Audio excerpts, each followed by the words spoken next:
Graça e paz, queridos irmãos, queridas irmãs, sejam muito bem-vindos, sejam muito bem-vindas a esta que é a nossa primeira aula do primeiro trimestre de 2024. Que Deus tenha misericórdia de nós e nos abençoe com ricas bênçãos durante estes 3 meses, onde estudaremos a sua santa e bendita palavra.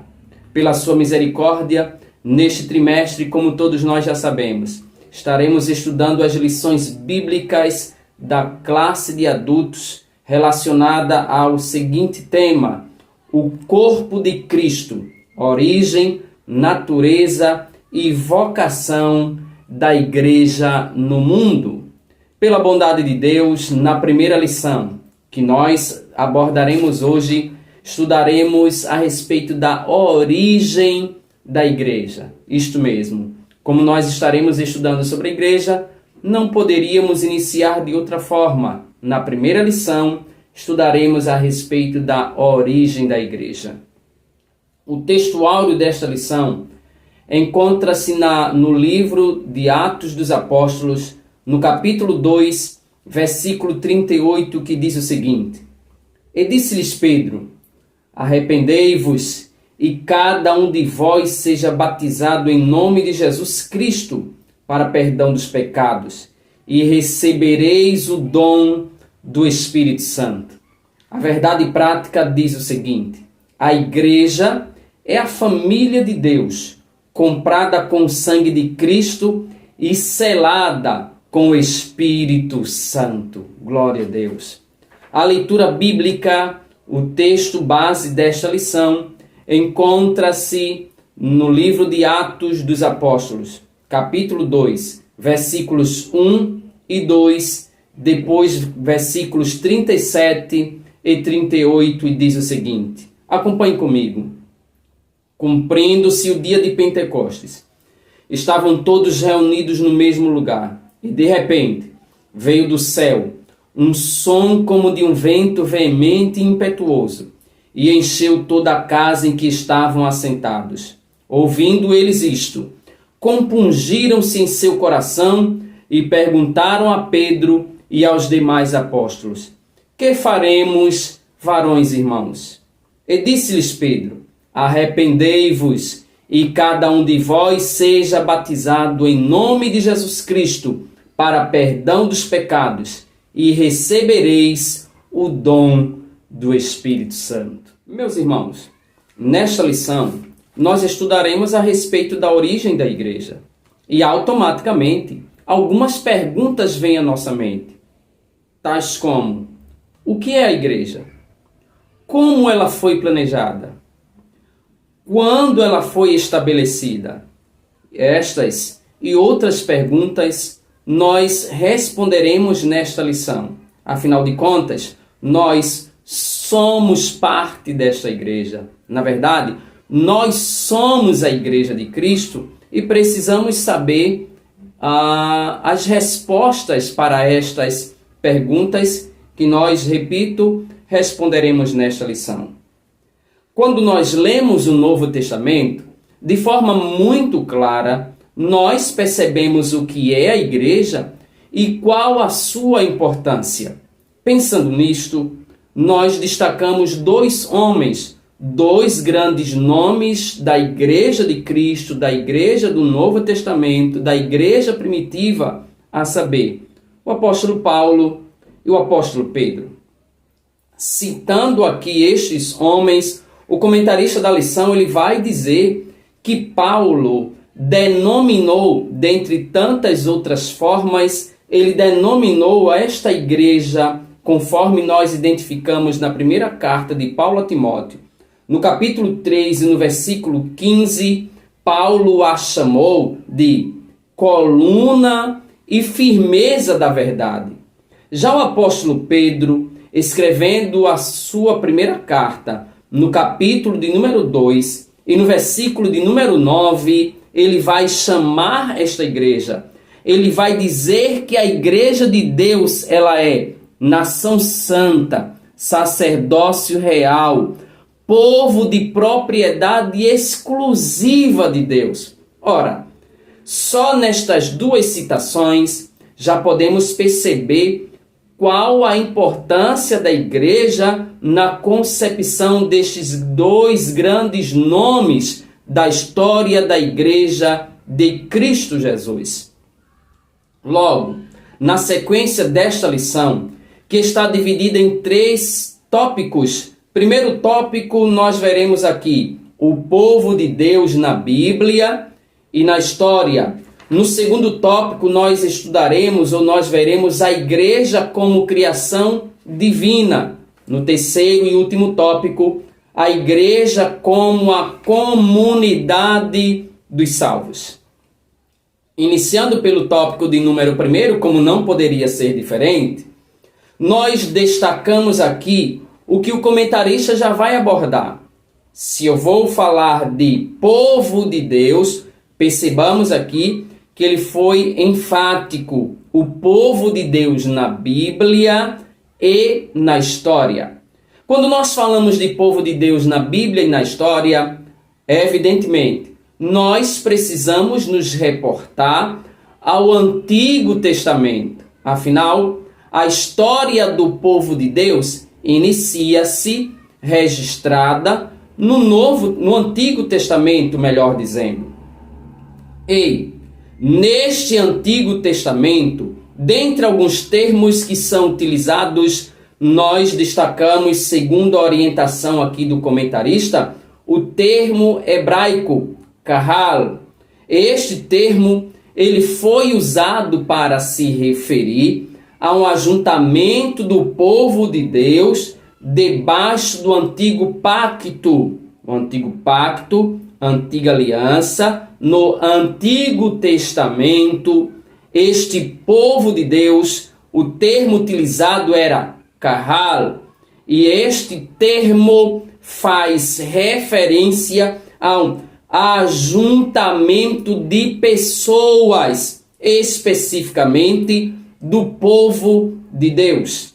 Nesse sentido, convém destacar que o uso desta palavra faz referência a uma convocação. Percebamos aqui, no Antigo Testamento, kahal, assembleia, faz referência a uma convocação para uma assembleia ou convocação para uma reunião em assembleia. Dessa forma, este termo no Antigo Testamento, ele vai descrever o povo de Deus reunido, conforme verificamos em Deuteronômio capítulo 4, versículo 10. Congregação do povo. Juízes capítulo 20, versículo de número 2. Multidão. Primeiro livro de Samuel, capítulo 17, versículo 47. Congregação. Primeiro Reis, capítulo 8, versículo 22. Congregação de Israel. Primeiro livro das Crônicas, capítulo 3, versículo 2. E grande ajuntamento. Neemias, capítulo 5, versículo 7. Logo, evidentemente, já destacamos aqui que este termo hebraico kahal, no contexto do Antigo Testamento, refere-se ao Israel étnico, a esta nação de Israel que se ajuntava tanto em reunião com fins de culto a Deus ou não. Já no Novo Testamento, nós temos um outro termo para fazer referência ao povo de Deus. No Antigo Testamento, kahal. No Novo Testamento, nós vamos destacar a palavra eclesia ou eclésia. Neste sentido, a palavra eclésia, ela não faz referência apenas a uma raça ou nação, tendo em vista que a pessoa bendita do nosso Senhor Jesus Cristo, ele quebrou a barreira que dividia judeus e gentios. estabelecendo um novo povo. Que povo é este? A sua santa igreja. Fica claro, portanto, que este novo povo de Deus, chamado igreja, ele foi comprado, adquirido pelo precioso sangue de Jesus Cristo, conforme nós verificamos em Efésios capítulo 3, versículo 6, Atos capítulo 20, versículo 28 e Apocalipse capítulo 5 e versículo de número 9. Portanto, estabelecemos concretamente a seguinte ideia no Novo Testamento. A palavra eclésia, sobretudo, traz-nos uma ideia sacra, santa, destacando que a eclésia é uma assembleia de crentes que se reúnem, que se junta para bendizer, glorificar e adorar ao nome do nosso Santo Deus. Não é apenas um ajuntamento de pessoas, mas uma assembleia de crentes que foram alcançados pelo poder do Evangelho, regenerados pelo sangue de Jesus Cristo, que se reúne para adorar a Deus. Jesus, inclusive, ele usou o termo eclésia ou eclesia com sentido exclusivo. Que sentido é este? Isso é lindo, irmãos. O povo adquirido pelo seu sangue. Mateus capítulo 16, versículo de número 18. Mas na história, vimos este povo de Deus no Antigo Testamento. Vimos este povo de Deus estabelecido no contexto do Novo Testamento. Mas na história cristã, como nós identificamos este povo? Aí o comentarista da lição ele vai destacar aqui.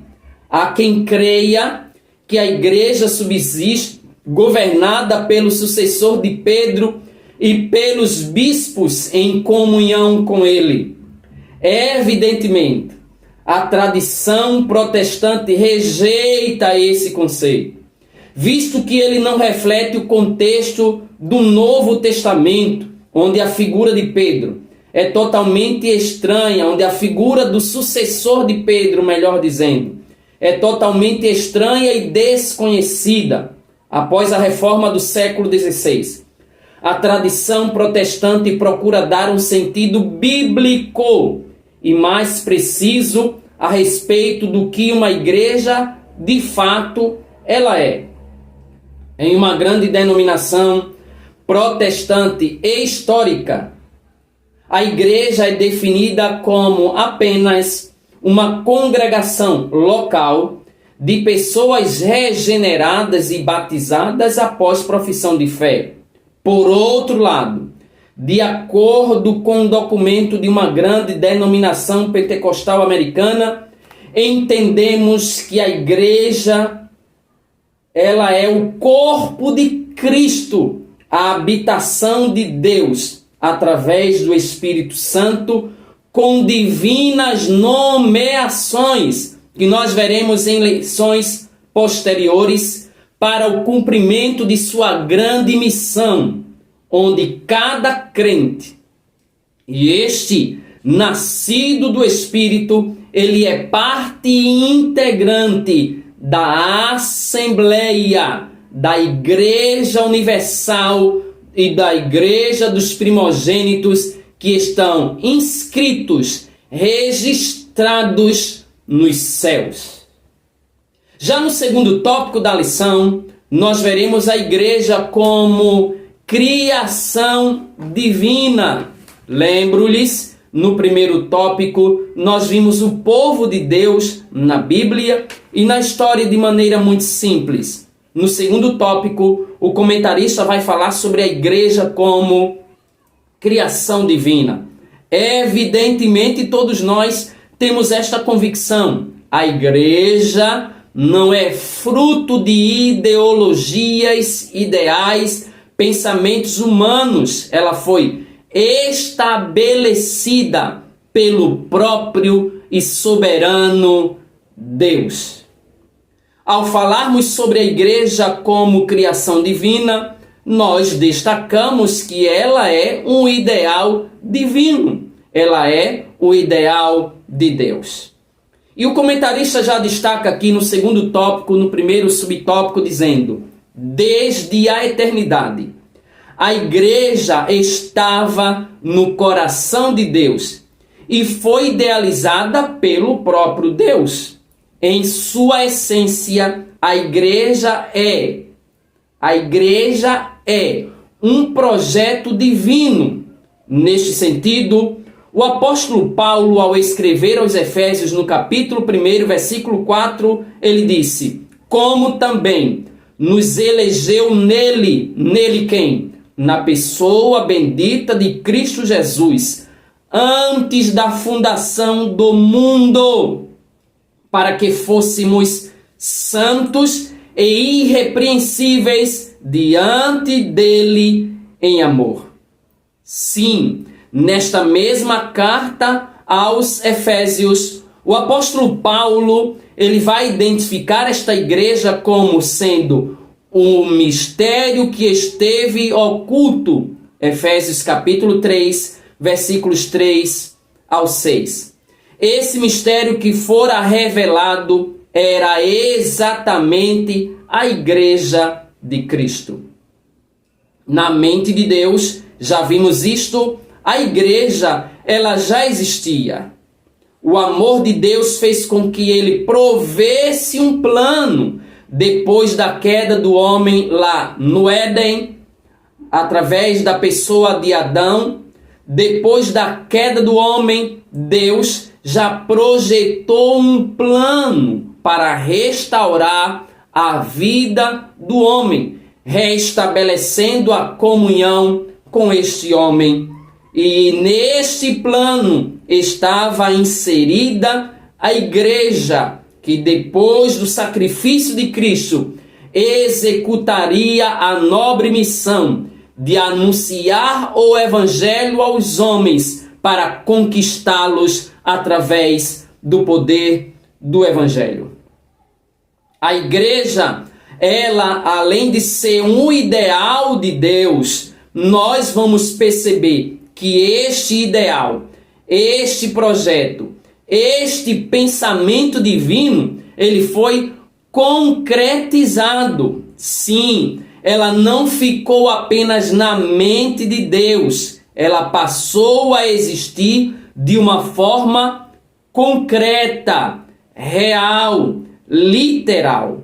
O início desta igreja acontece na plenitude dos tempos. Paulo vai falar isso escrevendo aos crentes da cidade de Colosso, escrevendo na sua carta aos Colossenses, capítulo 4, versículo 4, quando ele diz: mas, vindo a plenitude dos tempos, Deus enviou seu Filho, nascido de mulher, nascido sob a lei. Dessa forma, Deus faz congregar em Cristo todas as coisas na dispensação da plenitude dos tempos. Efésios capítulo 1, versículo 10. Mas a pergunta que não quer calar é: mas então, quando a igreja passou a existir de fato? Quando ela se estabeleceu na sua forma concreta? Quando ela saiu do pensamento de Deus e tomou forma, foi estabelecida por Deus. A maioria dos teólogos defende a seguinte ideia: a igreja, ela foi estabelecida no Pentecostes. A igreja, por exemplo, ela não foi citada nos evangelhos de maneira concreta, no pensamento da grande maioria dos teólogos. Mateus até fala da sua existência, mas como um evento futuro, conforme está registrado no Evangelho escrito por Mateus, capítulo 16, versículo de número 18. Eu quero ler esse texto com vocês. Mateus, capítulo de número 16, versículo de número 18, para confirmarmos esta ideia. Assim está escrito: também eu te digo que tu és Pedro, e sobre esta pedra edificarei futuro a minha igreja, e as portas do inferno não prevalecerão contra ela.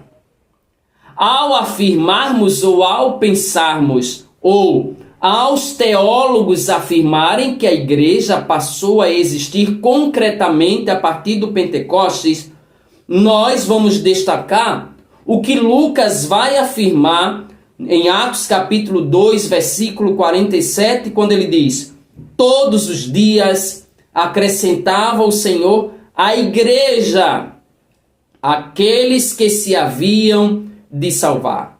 Portanto, a igreja que existia no coração e na mente de Deus tornava-se então, a partir de Atos dos Apóstolos, uma realidade concreta quando o Espírito Santo é derramado no Pentecostes após a ressurreição do nosso Senhor e Salvador Jesus Cristo. E assim nós chegamos ao terceiro e último tópico: a igreja como a comunidade dos salvos. Ao destacarmos esta igreja como comunidade dos salvos, nós destacamos no primeiro subtópico: regenerados pelo sangue de Cristo. No Pentecostes, o apóstolo Pedro, ele disse: arrependei-vos, Atos capítulo 2, versículo 38, e cada um de vós seja batizado em nome de Jesus Cristo para perdão dos pecados. Ao proferir tais palavras, Pedro estava dizendo como se dá o ingresso de uma pessoa na igreja. Que forma é esta?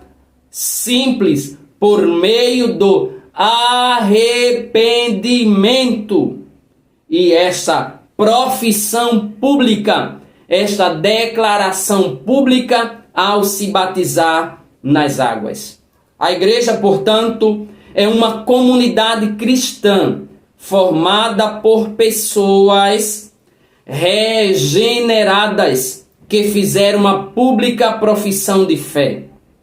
O ingresso de qualquer pessoa à igreja não se dá por adesão, mas só e tão somente só por meio da conversão, arrependimento e crendo, professando Jesus como Senhor e Salvador da sua vida. E é exatamente esse o sentido da palavra grega metanoeo, traduzida aqui por arrependimento.